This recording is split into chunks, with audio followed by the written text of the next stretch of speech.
Hi, ladies. It's Michelle and Leanne. We are the hosts of the Positive Moms podcast. We are two moms on a journey to a more positive life. We are here to inspire you to be the best version of yourself and to support each other through the struggles and celebrate the breakthroughs. Listen in for mindset tips, real-life strategies, and motivation to become the best you. Hi, everyone. Welcome back to the Positive Moms podcast. Today we have a special guest with us. Her name is Kenna, and she is with Kennafit. She is a certified personal trainer and nutrition coach. So welcome to the show, Kenna. Hello. Thank you for having me. Thank you so much for being here. So let's jump in. Let's talk about who you're mom to, what your story is, what you do as a trainer and a nutrition coach. Yeah, absolutely. So I am the mom to a little firecracker of a little girl named Lilith, who is 3 going on 4. She'll be 4 in July. And that girl keeps me on her toes. I think that's the revenge that both my mom and my mother-in-law have threatened for all these years. I have one of those. Yes. So she's an only child right now, probably for good reason, but we love her. And I am a certified personal trainer and nutrition coach, just like Michelle said, and I help frustrated women lose weight easily by eating the foods they love. Oh, that's good. That's helpful. So how does that work? Do you have like nutrition plans that you provide to people, or did they tell you what they Yeah. like? How does that kind of work? Right. So when I initially started my business online, I've been a certified personal trainer and nutrition coach for about 10 years now. Right after I graduated college, I have a bachelor's of science in exercise science as well.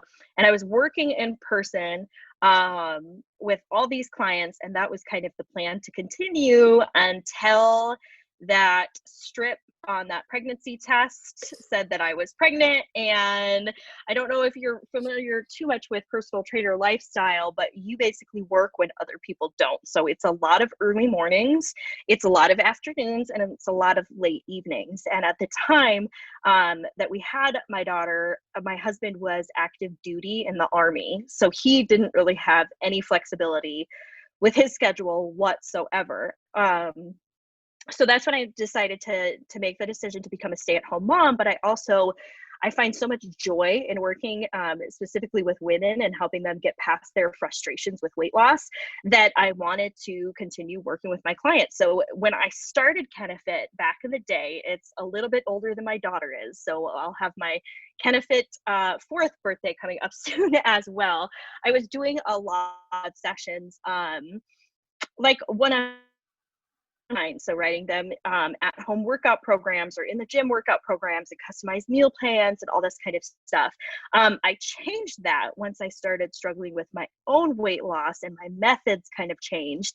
And I also wanted to do something different because I had heard from a lot of women who wanted to work one-on-one with me, but they couldn't afford it. And I hated that was such a roadblock for so many women. So that's what led to kind of the expansion of my business and the creation of my signature nutrition program called Eat to Lean. Wow, that's amazing. So you became a stay-at-home mom. That was a really long-winded answer. No, I love it. You became a stay-at-home mom and started a business at like the same time. Literally at the same time. I cannot tell you how many nights I built my business on the phone while I was up with my daughter breastfeeding. Like, wow. That's how that I am like impressed. I look back at it now and I'm like, oh, thank you. Yeah, you're like, I can do anything I set my mind to. Yes. Well, at the time it was just like, this is what I want to do. And I have so much fun with it. So it didn't, and my daughter did not sleep at all. So I was up anyways. So I thought, might as well. Yeah, good for you. I wish I had that mindset back then. I was just in a totally different place back then. But I feel like it would have been easier back then when they were babies and, tiny. When you breastfeed. So when you have one child and you're breastfeeding, you are sitting in that chair. That's your job. So much. Yeah. You actually have a lot of like time. Right, right. And I was a very very career, and I still am a career-oriented woman. And it was a struggle for me to still feel like I had an outlet. And so that's where I named my business Kennafit, because it still is so important to me. And for me, it was like my outlet was being able to connect and help with other women. So it is a job, but it didn't feel like it. Sometimes it does, but it didn't feel like it at the time, because it was a way that I could have something outside of motherhood. Even though I find motherhood so fulfilling, we all know that there's so many struggles that go along with it. And just to have a little piece of something that was mine that I could work on and do even while I was up all night breastfeeding, there we go. Yeah. Oh, I love that so much. I could go on all day about this topic, about having your motherhood hat and then having you as a woman and your goals hat. Like, it's okay to have both of them. It doesn't make you a bad mom if you want to have this woman that you truly want to be outside of motherhood too. So like marrying that, and living a life that you truly enjoy. And I would almost say that it makes you a better mom when you have those things that make you feel good. And that's what I find, especially working with a lot of clients who have put themselves, in my business, they have put themselves on the back burner for so long. And we give so much to so many others all the time. And it's so difficult to take time for ourselves or set goal for ourselves and follow through with those goals, even when we do have struggles, that we tend to take it out on other people. And when our boundaries get pushed, and it's this odd thing where we think that we're doing it for our kids or for our spouse or whatever, but in reality, when we take time for ourselves and we take care of ourselves and we give ourselves something, whether it's a side hustle or exercise or what are listening to this podcast right now, we can be better for them when it's like their time too.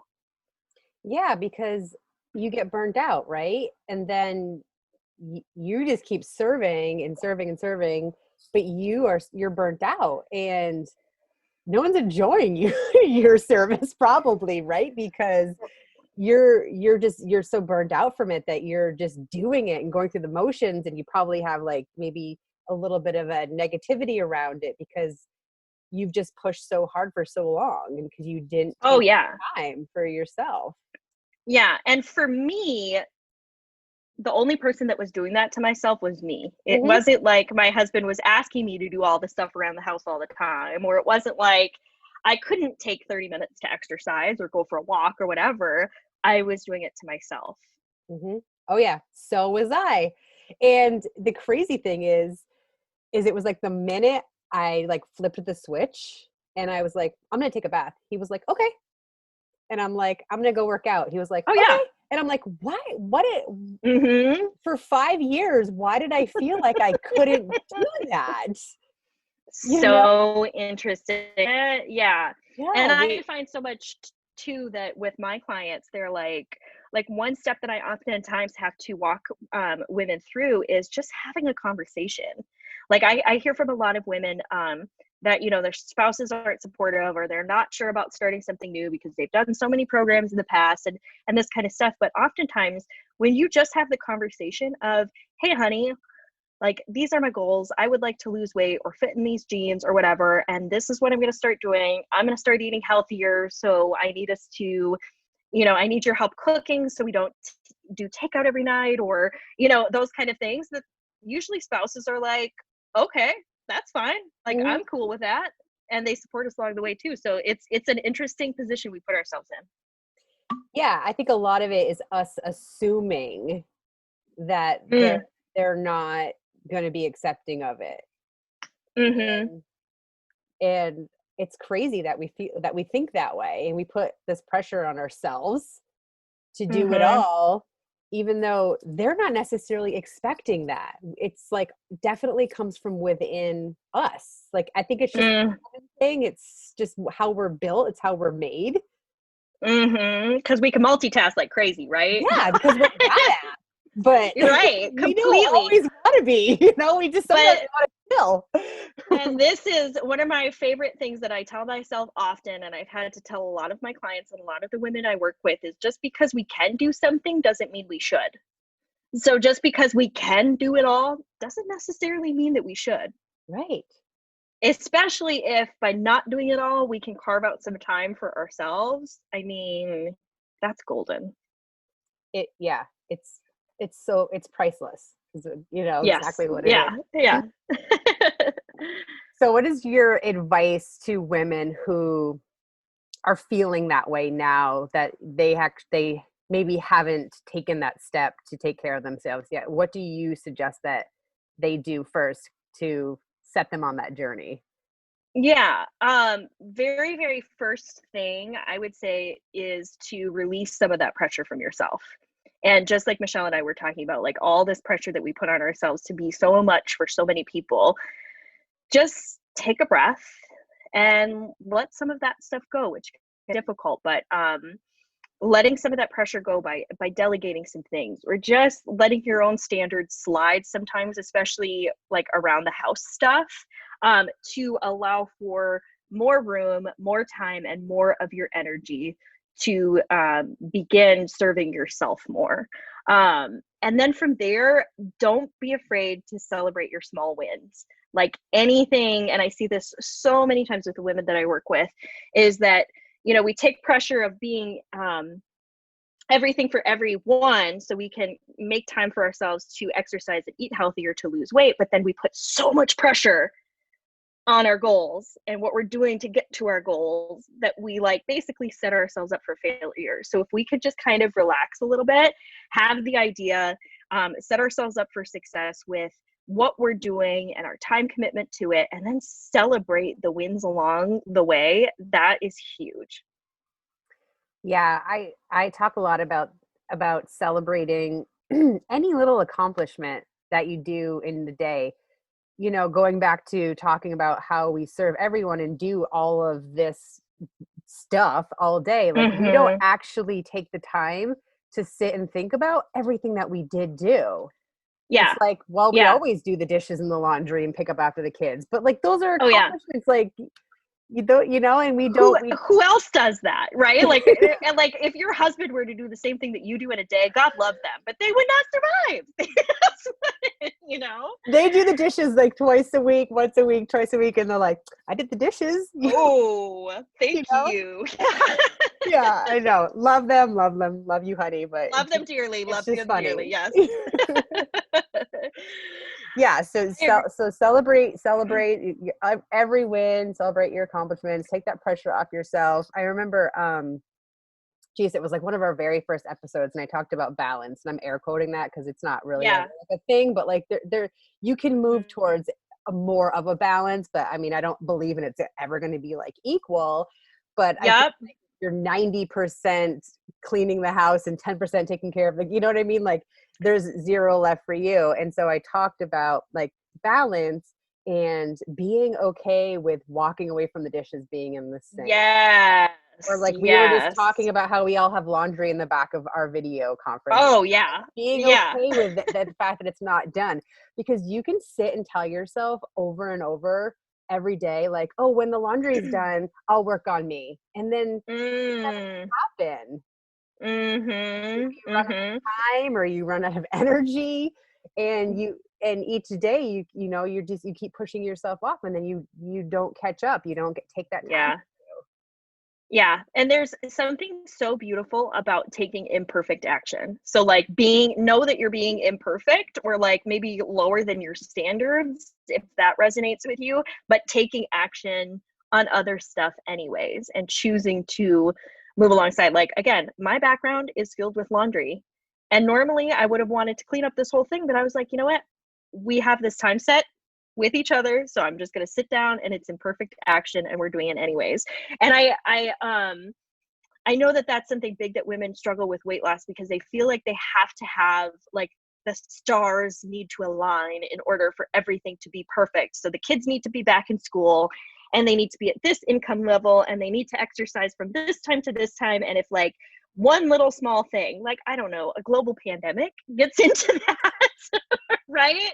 one little tiny, I'm using irony here, but it just throws us all off, right? And so what I try to do with my clients is remind them, like, you can always take action. Even if it feels like it's not enough, something is always better than nothing, for sure, especially when it comes to weight loss. Yeah, I love that tip, because so many of us are like, well, no, we can't do that yet because we need this, this, and this, and this. And like, sometimes when I meet those people, I'm like, no, I just like wish there was some light I could show them. Like, no, you can just do it. You don't need this, this, this lined up. Like, you can do it. Just do it now. Just start. But that's a really hard mind block for, I think, a lot of women to get around. Yeah. And I think, sometimes you have to, it's kind of like, I'm thinking about my daughter right now, and sometimes I can warn her that, like, that's going to hurt, but sometimes she just has to experience it herself. And sometimes, sometimes you have to just, like, one of my favorite quotes is, you have to have a breakdown in order to have a breakthrough. And sometimes that's just necessary, where you reach the end of your rope and you say to yourself, like, something has to change. So if you're a woman that's listening and you're like, no, I'm still gonna wait till this, I'm still gonna wait till that, I'm still gonna wait till that, that's totally fine. But at some point it's gonna catch up to you. And that's why there's people like myself and Michelle trying to encourage you to do it anyways, and take action anyways, and do something about it, especially if it's something that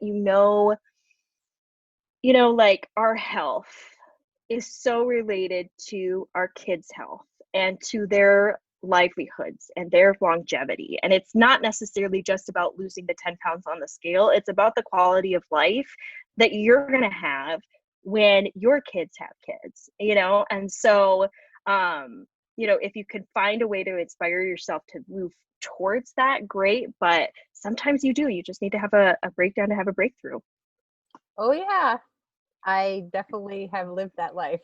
When I Yes. became a stay-at-home mom, like a couple of years in, I definitely was like, but that moment is when I changed. It was Yes. I got hit over the head with something. So yeah, like, having a breakdown sounds like a terrible thing, but it was more like I got hit, Yeah. like, this is not what your life has to be. Like, snap out of it, like, figure out something different. And that has probably led to the creation of this podcast, Yes, hasn't yes, it? Yes, yeah, yeah. 100%, because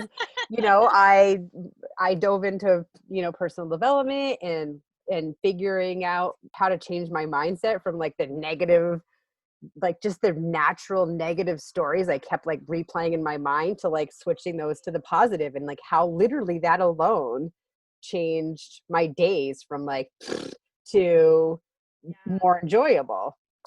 So Yeah.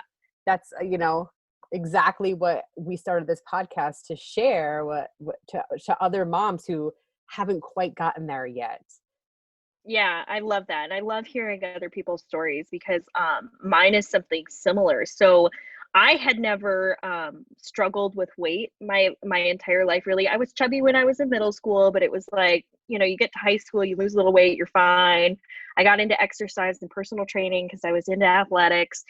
And then I had my daughter, and I could not lose weight for the life of me. Like, I was doing all the right things, and, like, I have a bachelor's of science in this. Like, I should know, of all people, I should know what to do, right, to lose weight. It was about an extra 30 pounds, 30 to 40 pounds.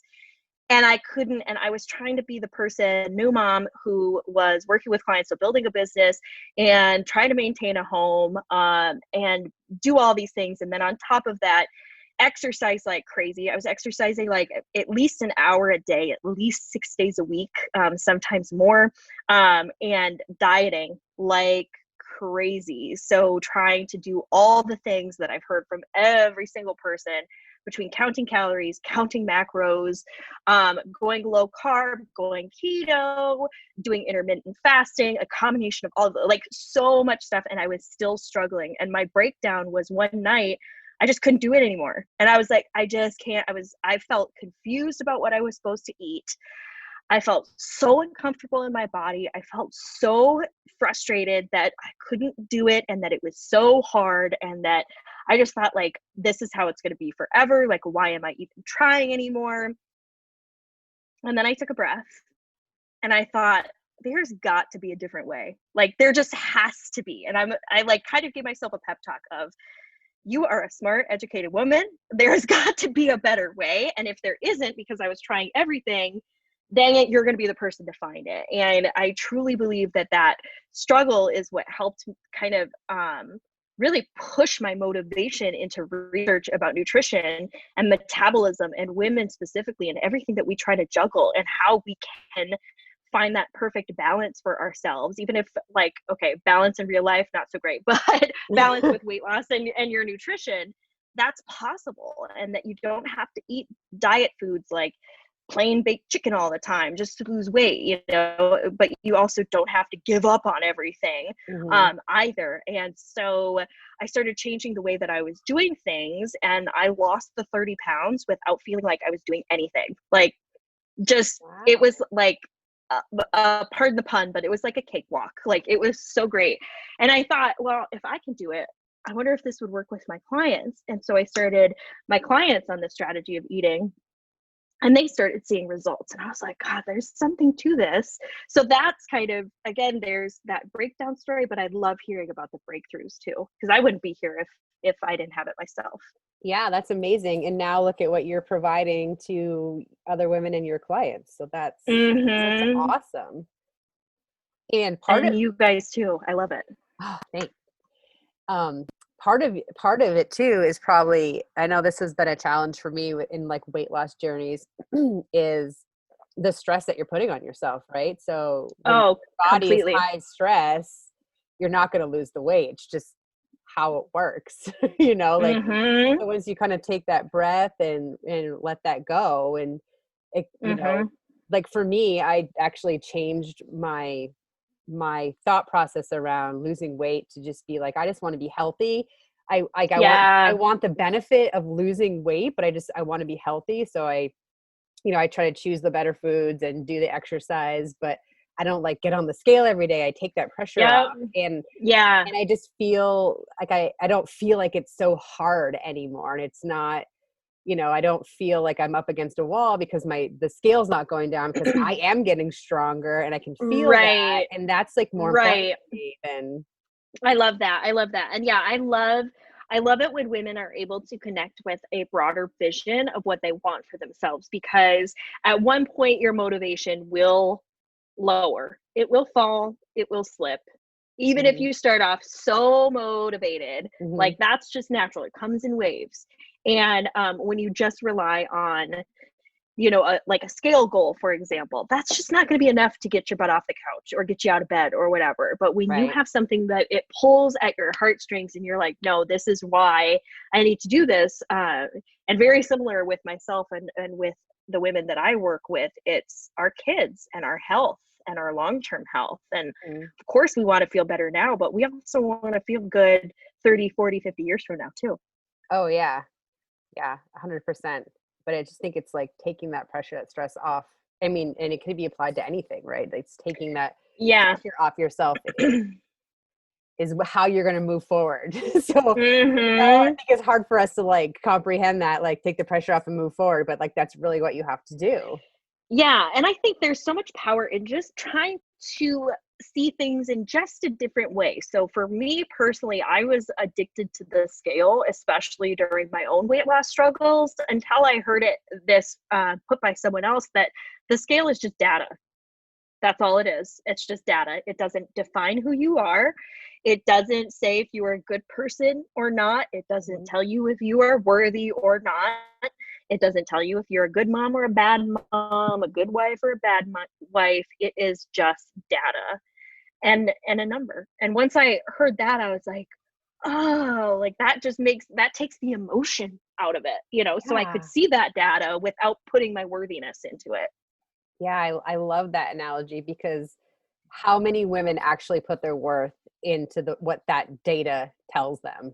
Like it's scary. So many. Yeah. So many. And it's not your worth at all. And you know, anybody who's been on a weight loss journey has probably experienced that at some point in their life, tying their worth to what they weighed or what they look like. And it's just, that's not what your worth is.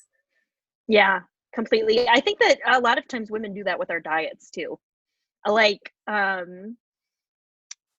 always like to say Karen from The Office. We all know a Karen from The Office, right? Karen from The Office loves to tell everyone about the new diet that she's on, right? And we all know that woman, and we all might have been that woman where, like, the more intense it is and the more restrictive it is or the more extreme it is, we're like, yeah, with it. But oftentimes that's just not the case. It's kind of like what Michelle was talking about with like stress levels too. The more you ease up on it, the better it gets. Yeah. And it's another reminder to do what works for you and not follow or care what Karen, sorry, Karen, is doing. Yeah. Nothing personal, Karen. But, listening to yourself and what you enjoy and what's benefiting you, and just choosing what's working for you and not care what is happening. And like, if you constantly see keto and you're like, I have to do keto, and then you do it and you hate it, but everyone's doing it, so you stay on it. Like, no, you don't you don't have to do what everyone else is doing. You choose what works for you. Absolutely. And if you don't feel empowered to find that, like, there are people out there like myself that can help you do that, because I have worked with so many women who, again, were kind of in the spot that I was, where they're like doing it all, where it's like intermittent fasting, keto, or whatever it may be, and it's super extreme, and you're like, well, my cousin did it and they lost a bunch of weight, and I started losing, or my husband lost a bunch of weight and then I gained it all back, and and it's just you can find the right thing, and you don't have to necessarily follow the crowd with what I like to call as kind of off the shelf diets like that. The diets that you hear about all the time, like the keto and the fasting and like 1,200 calories a day. We've all heard about that. Like, you don't have to do that. Well, I like to eat, so. Me too, sister. Me too. People are like, you eat? I'm like, yeah, girl. Well, Kenna, this has been awesome, and I really appreciate you coming on and sharing your wisdom with us. So can you tell our listeners where they can find you? And thank you guys so much for having me. So I am on Instagram. That is my most loved platform. My handle is It's Kennafit. So ITSKENNAFIT. If you just search Kennafit, there's going to be a girl with a whole bunch of booty pics, and unfortunately, that is not me. So I am It's Kennafit. And then you can check out my website, which is kennafit.com as well. Awesome. Thank you for the warning. Yes, you're welcome. I mean, she's got a great butt. It's just not mine. It's just not yours. So I don't want to take credit. All right. So It's Kennafit. Yes. All right. That's awesome, me. girl. Kennafit. This has been great, and I really appreciate you taking the time to talk with us. Thank you guys so much for having me. All right. Thank you guys for taking time out of your day and listening to this episode. It means the world to us. If you've enjoyed this episode and you want to hear more, hit the subscribe button below. Also, if you have a mom friend that needs to hear this message, screenshot our podcast and share it in your Instagram stories. And don't forget to follow us at Positive Moms Podcast.